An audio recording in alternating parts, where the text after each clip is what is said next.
দাদিজান, আমি যে দাদাজানকে খুব মিস করতেছি। দাদাজান, তুমি যেখানেই থাকো না কেন, আমার ভালোবাসা শুধু তোমার জন্য। I love you. আপু মানে তোমার সাথে যে ভাইয়াটা আসলো, ও কই? ও খাইবো না? ওই ডাক দাও।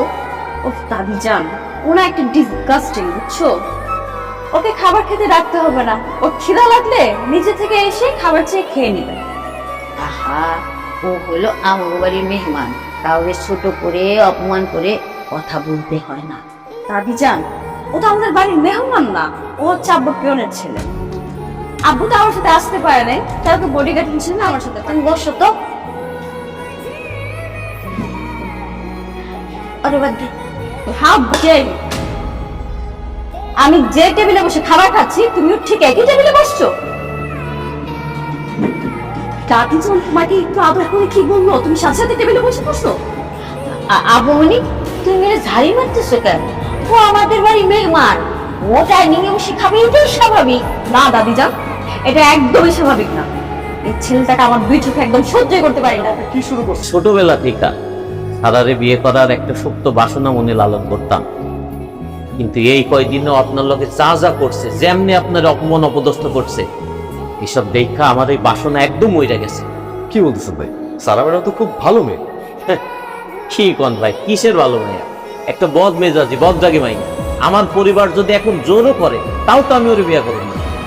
শোনেন ভাই, আপনি তো ভালো মানুষ, কাছে থাকতে থাকতে দুষ্টুবাজি কুত্তারেও মানুষ ভালোবাসা ফেলে, মায়া লাইকা যায়। আপনি আবার এই ঝাড়ি খাইতে খাইতে সারার প্রেমে পড়ে গেলেন। তুমি হইতেছ সাবেক চেয়ারম্যান সাহেবের একমাত্র মা, আমি হইতেছি রানিং চেয়ারম্যান সাহেবের একমাত্র ছেলে। আমাদের সম্মান, আমাদের ফ্যামিলি স্ট্যাটাস কিন্তু সমান সমান। বন্ধু হইতে পারি। অবশ্যই, আমরা অবশ্যই বন্ধু হতে পারি। আজকে থেকে আমরা ফ্রেন্ড। ম্যাডাম, আজকে আপনি আমাকে যাই বলেন না কেন, আমি ওই চেয়ারম্যানের ছেলের সাথে আপনাকে কোথাও ঘুরতে যেতে দিব না। কেন দিবি না? তোর সমস্যা কোথায়? ম্যাডাম, আমি আসার সময় ওদের প্ল্যানিং শুনে করছি, ওরা আপনার সর্বনাশ করতে চায়, সর্বনাশ।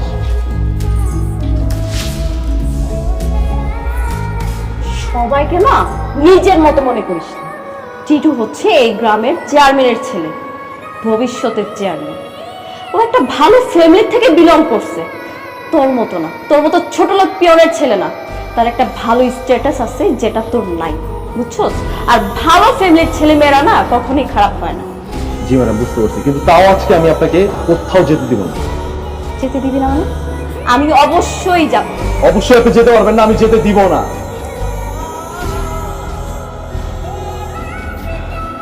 আমি ওয়াশরুমে যাব। ওয়াশরুমে যাবেন? আচ্ছা ঠিক আছে, আপনি। আচ্ছা একটা কাজ করো তো, জি ম্যাম। ওয়াশরুমটা ক্লিন আছে কিনা একটু দেখো। হ্যাঁ, আমি দেখবো? অবশ্যই তুমি দেখবে, তুমি ছাড়া এখানে কি আর কেউ আসছে নাকি? আজব।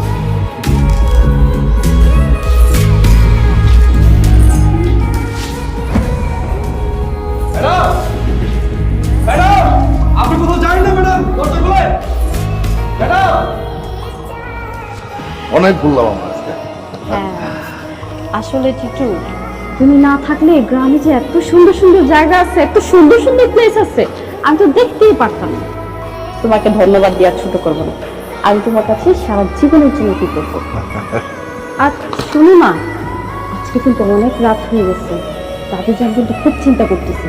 তুমি আমাকে একটু বাসায় দিয়ে আসো চল। আরে বাসায় একটু পরে যাও, তুমি তো আমার লোকের সারাদিন থাকলা, ভালো লাগছে না? হ্যাঁ, অনেক ভালো লাগছে। এখনো তুমি আমার লোক একটু থাকো, ভালো লাগবে ব্যাপারটা। কি ব্যাপার, তুই আমাকে এরকম করে টাচ করতেছো কেন? এটা কিন্তু বেড টাচ বলে, ছাড়ে। আরে কি বলতেছো তুমি?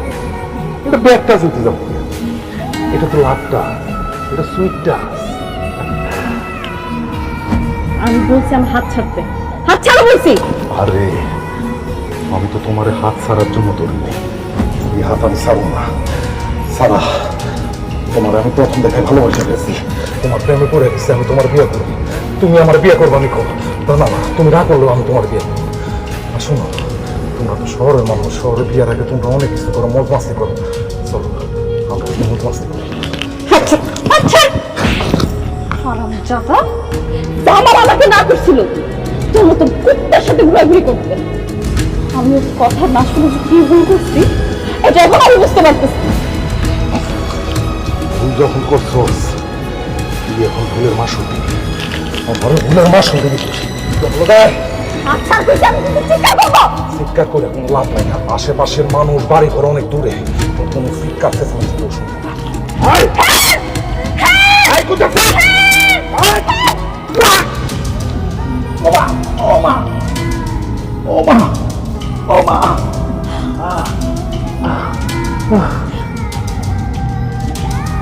আমার তুমি একদম ঠিক সময় আসছো। Thank you so much, thank you so much. চলো চলো আমরা বাড়ি থেকে। হাত জোর করে আপনার কাছে মাফ চেয়েছি আঙ্কেল, এখানে আপনার কোনো দোষ নাই, যা দোষ আছে সব আমার আঙ্কেল। আজকে আমি যদি আপনাকে ফোন দিতাম, আজকে যদি আমি দাদিজানকে ফোন দিতাম বা নাইম ভাইকে ফোন দিতাম, তাইলে এত বড় সর্বনাশটা হইতো না। এই সব কিছুর জন্য দায়ী আমি। যাহা শাস্তি দেওয়া লাগে আপনি আমার শাস্তি দেন আঙ্কেল, আমি ভুল করছি, আপনি আমাকে মাফ করে দেন, আমাকে শাস্তি দেন। আমি তোকে কি শাস্তি দিব বাবা? যে সর্বনাশটা আমার হয়েছে সেটা কি তুমি ফিরিয়ে দিতে পারবে? পারবে ফিরিয়ে দিতে? তোমার উপরে আমার অনেক ভরসা ছিল, বিশ্বাস ছিল। তুমি তো আমাকে কথা দিয়েছিলে আমার এই মেয়েটাকে তুমি জীবনের বিনিময় হয়ে আগলে রাখবে, সেটা তুমি পারো না। ঠিক আছে, আচ্ছা আমি আমার লোন নিরাপত্তা দিতে পারিনি, এটাকে আমি সঙ্গে নিয়ে বিদেশ চলে যাবো। বাবা তুমি তোমার ডিসিশন জানিস, আমার ডিসিশন কি এটাকে একবারও শুনবে না? জামাল তার কাজকর্মের জন্য শাস্তি চাইতেছে আর আমি তাকে শাস্তি দিতে চাই। ম্যাডাম, আপনি যে শাস্তি দেবেন আমি সেটাই মাথা পাইব। আপনি আমাকে শাস্তি দেন, আমি শাস্তি পাওয়ার যোগ্য। হ্যাঁ, তোমার শাস্তি হচ্ছে তোমার আমাকে বিয়ে করতে। মা, এসব তুই কি বলছিস? জামালকে বিয়ে করবি? হ্যাঁ?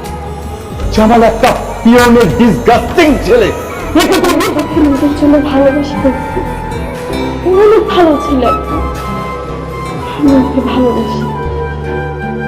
জামাল তুমি আমাকে ফিরিয়ে দিবে না তো? তোমাকে ফিরে দিব সে সাহস কি আমার আছে স্যার? ভালোবাসি।